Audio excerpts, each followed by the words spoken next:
안녕하세요. 제가 오늘 소개할 책은 니코스 카잔차키스의 소설 그리스인 조르바입니다.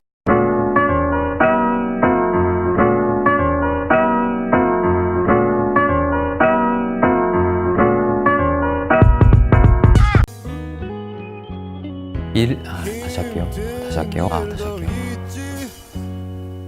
드넓은 세상 살다 보면 하지만 처음부터 다시 하겠습니다.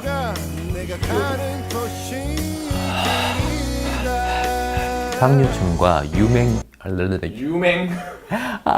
발음도 안 돼. 제가 다녔던 대학 근처에는 까르페디엠이라는 카페가 있었습니다. 당시에는 몰랐는데 나중에 알고 보니 까르페디엠이 영화 죽은 시인의 사회에 나왔던 유명한 표현이더라고요. 죽은 시인의 사회에는 고인이 된 배우 로빈 윌리엄스가 나오는데, 로빈 윌리엄스는 획일화된 교육을 거부하는 키팅 선생 역할을 맡았습니다. 키팅 선생은 틀에 박힌 교과서 속 해석이 아니라 학생들이 스스로 생각하도록 요구합니다. 그 과정에서 학생들은 사회가 요구하는 바가 아니라 자신이 원하는 것을 찾게 되죠. 키팅 선생의 가르침을 한마디로 요약하면 그게 바로 까르페 디엠입니다. 현재를 즐겨라 정도로 해석할 수 있는 표현인데요. 영화를 본 관객들은 그 이야기를 들으며 자신의 삶을 다시 되돌아보게 되죠. 최근 까르페 디엠의 새로운 버전인 욜로가 미디어에 자주 등장하고 있습니다. You Only Live Once의 줄임말로 한국 사회의 욜로는 순식간에 확산되었죠. 인터넷에서 젊은 층을 중심으로 끊임없이 재생산되고 있죠. TV에서도 심심치 않게 관련된 키워드를 찾아볼 수 있습니다. 그런데 욜로가 무엇이라고 확신을 가지고 말하기는 어려울 것 같습니다. 보통 취미생활과 여행을 즐기는 삶을 욜로 라이프라고 하는데, 욜로가 무엇인지에 대해 다시 한번 생각해 봐야 할 것 같습니다. 욜로 하면 가장 먼저 떠오르는 책이 그리스인 조르바입니다. 그리스인 조르바에는 화자와 조르바가 주요 등장인물로 나오는데, 사회적 관습과 타인의 시선에 얽매여 있는 화자와는 다르게 조르바는 자신의 욕망에 충실합니다. 사회는 개인이 특정한 방식으로 생각하고 행동하도록 요구합니다. 정치, 종교, 도덕적 기준이 그렇게 행동하도록 만드는데, 우리는 소설에서 종교에도 민족에도 도덕적 기준에도 얽매이지 않는 조르바의 모습을 볼 수 있습니다. 조르바는 욕망을 쫓으며 말썽거리를 만드는 삶이야말로 가치 있다고 주장합니다. 함께 그 내용을 살펴보시죠. 산다는 게 곧 말썽이요. 내가 대꾸하지 않자 조르바가 계속했다.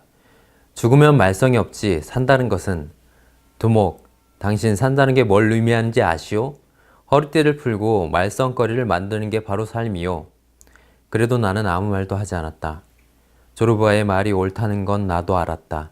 그러나 그럴 용기가 내겐 없었다. 나는 아무래도 인생의 길을 잘못 든 것 같았다. 타인과의 접촉은 이제 나만의 덧없는 독백이 되어가고 있었다. 나는 타락해 있었다. 여자와 사랑에 빠지는 것과 사랑에 대한 책을 읽는 것 중에서 택일해야 한다면 책을 선택할 정도로 타락해 있었다. 이 구절을 읽었을 때 저는 뜨끔했습니다. 마치 제 얘기 같았죠. 강의를 하는 제겐 공부가 일입니다. 시간이 날 때마다 책을 보고 있죠. 일에 집중하다 보면 다른 부분에는 신경 쓰지 못하는 경우가 많습니다. 일을 잠시 멈추고 휴식을 취하는 것도 어렵습니다. 어떻게 보면 워커홀릭이죠. 사랑에도 크게 신경 쓰지 못하는 경우가 많습니다. 상대에게 미안할 정도로 무심하죠. 책의 구절처럼 사랑과 사랑에 관한 책 중에 택일해야 한다면 저는 책을 선택할 정도로 타락해 있습니다. 그러니까 타락했어요, 진짜. 일은 중요하지만 저의 행복을 위해 균형 잡힌 삶을 살 필요가 있습니다. 그런데 일에 치여 사는 게 저뿐만은 아닌 것 같습니다. 대부분의 현대인들이 가지고 있는 문제죠. 욜로 트렌드에는 개인을 억압하는 아스팔트 같은 사회 속에서 자신을 꽃피우지 못할 수도 있겠다는 불안감이 전제되어 있습니다. 사회가 요구하는 대로 했다가는 성공도 자아실현도 하지 못하고 불행해질 것이라는 생각이죠. 결국 욜로의 핵심적인 내용은 조르바가 보여주는 것처럼 얼마나 자유로울 수 있는가 하는 점에 있습니다. 그런데 최근 대두되고 있는 욜로와 연관된 키워드들을 살펴보면 욜로가 소비와 연관되어 있다는 걸 알 수 있죠.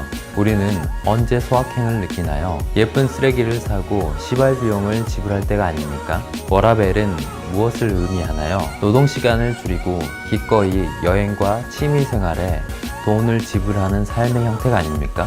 그런데 정말 욜로가 소비를 의미하는 것일까요? 욜로와 소비를 동일시하면 욜로는 상류층과 유명 연예인들만 즐길 수 있는 이상적인 삶입니다. 결국 사회를 지배하는 자본의 논리에 종속되게 되는 것이죠. 그 때문에 미디어에서 제시하는 소비 위주의 욜로 라이프를 비판하는 목소리도 매우 큽니다. 성추문 때문에 사라졌지만 김생민의 영수증이 인기 있었던 까닭은 시청자들이 소비가 전부가 아니라는 인식을 가지고 있었기 때문입니다. 즐거움을 위한 소비는 중요하지만 그것이 욜로의 전부는 아닐 겁니다. 욜로의 진정한 의미는 무엇일까요? 우리는 자유로워질 수 있는 걸까요? 얼마 전에 이 책의 그리스어 번역본이 나왔습니다. 이전에는 영어 번역본을 다시 한국어로 번역한 책이었는데 이 두 번역을 비교해 보는 것도 재밌을 것 같습니다. 욜로와 자유의 의미에 대해 고민하게 만든 오늘의 책, 그리스인 조르바였습니다.